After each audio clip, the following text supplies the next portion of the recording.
di film itu pun kalau kita lihat itu Yudas itu banyak bernegosiasi sama setan. Oh. Jadi setan tuh banyak ngomong sama Justru dia. konselingnya sama Setan. Jadi kayak udah lo hianatin dia karena dia nggak mungkin jadi ini, nggak mungkin jadi ini. Iya. Berarti kan Yudas ini kalau dikatakan sering bukan lebih dari sekali, berarti lebih dari sekali. Artinya dan dia udah tahu dong, pasti di nuraninya udah tahu ini salah. Pasti Roh Kudus juga bilang ini salah Das gitu. Tapi karena dia terus-terusan menyangkal suaranya.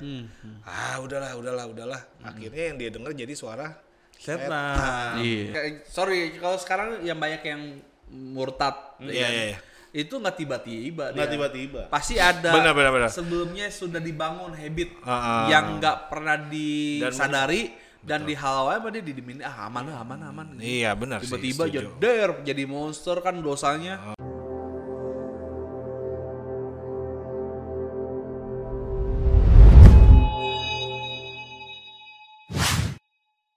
Susahnya jadi Kristen. Petrus dan juga Yudas, dua murid yang berkhianat dengan ending yang berbeda. Gimana Bill? Oke.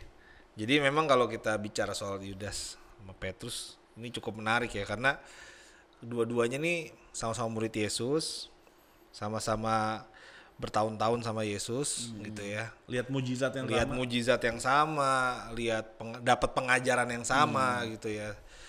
Terus sama-sama mengkhianati juga, yang satu menyangkal 3 kali, yang satu menjual dengan sebuah ciuman gitu ya. Tetapi punya ending yang beda nih. Nah, ini yang jadi sorotannya tuh di sini sebenarnya. Maksudnya Petrus ini hidup dan kalau kita lihat di Yohanes itu Petrus masih dipercayakan mengembalakan domba-dombanya ya Tuhan Yesus. Gitu ya. Sedangkan Yudas itu endingnya dia bunuh diri gitu. Nah ini yang menjadi mungkin ya kalau bagi gua pribadi jadi sebuah pertanyaan, kok bisa berbeda kayak gini karena kan tidak tercatat tuh di Alkitab. Betul. Nggak tercatat kenapa bisa ada perbedaan. Nah akhirnya kita jadi menerka-nerka nih. Betul. Kenapa bisa ada perbedaan. Nah tadi setelah diskusi gitu ya bahwa ada kemungkinan.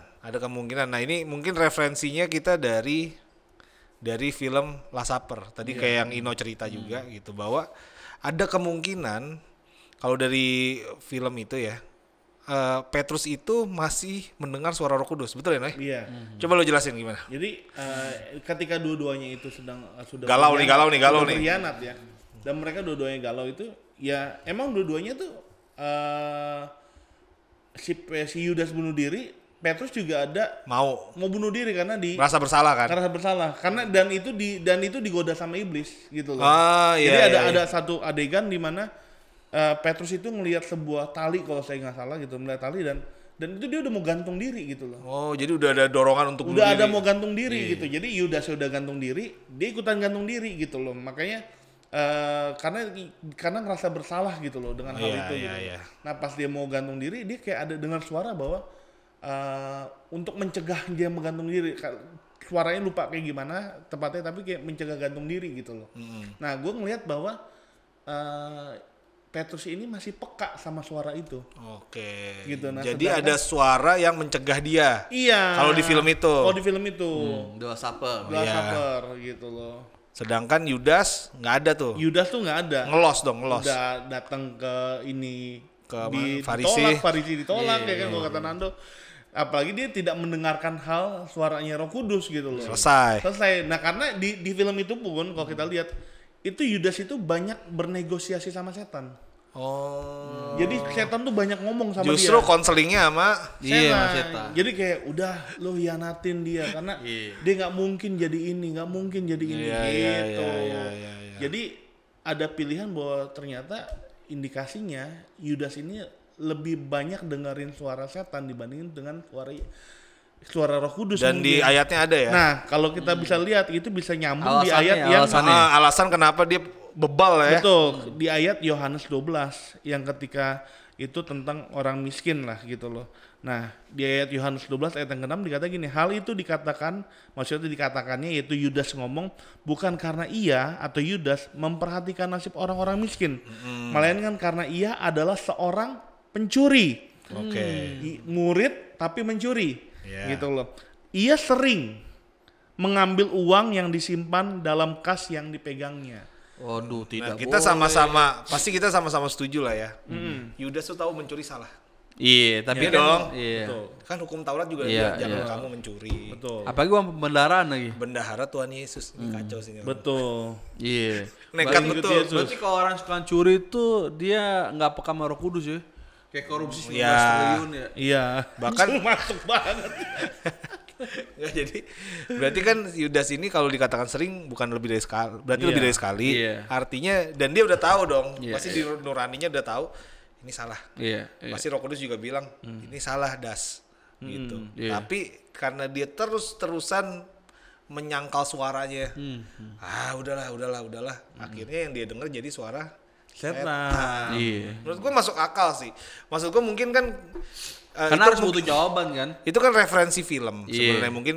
Mana kan tapi Dewa Sapar tuh juga dia ngambil banyak pasti kan ada referensi yang jual Alkitab termasuk yang Jerome juga tuh yang bapak Yahudi kan dia kan valid banget ya ininya buku sejarahnya tuh Yahudi gitu jadi bisa masuk kan harus dijawab kan gitu.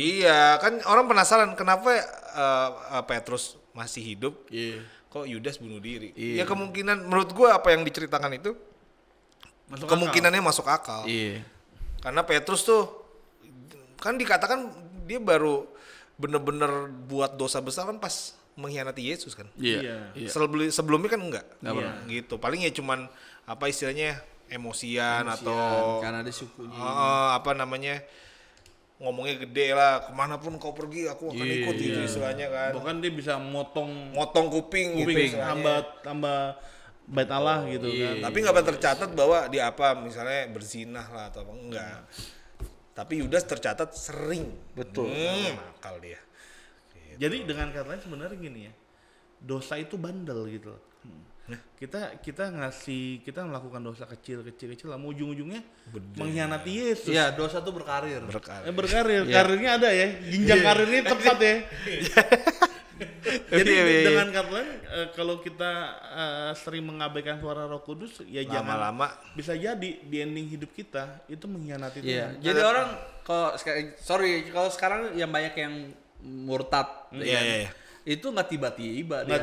Pasti ada. Benar. Sebelumnya sudah dibangun habit yang nggak pernah disadari. Dan di hal apa dia didimin aman. Iya benar sih. Tiba-tiba jadi monster kan dosanya. Itu gitu. Dar. Kata Pak Yongki ngomong Ingat dia yang Pak Yongki bilang orang itu nggak serta-merta untuk yang namanya ninggalin Tuhan. Gitu. Ada tahap-tahapnya.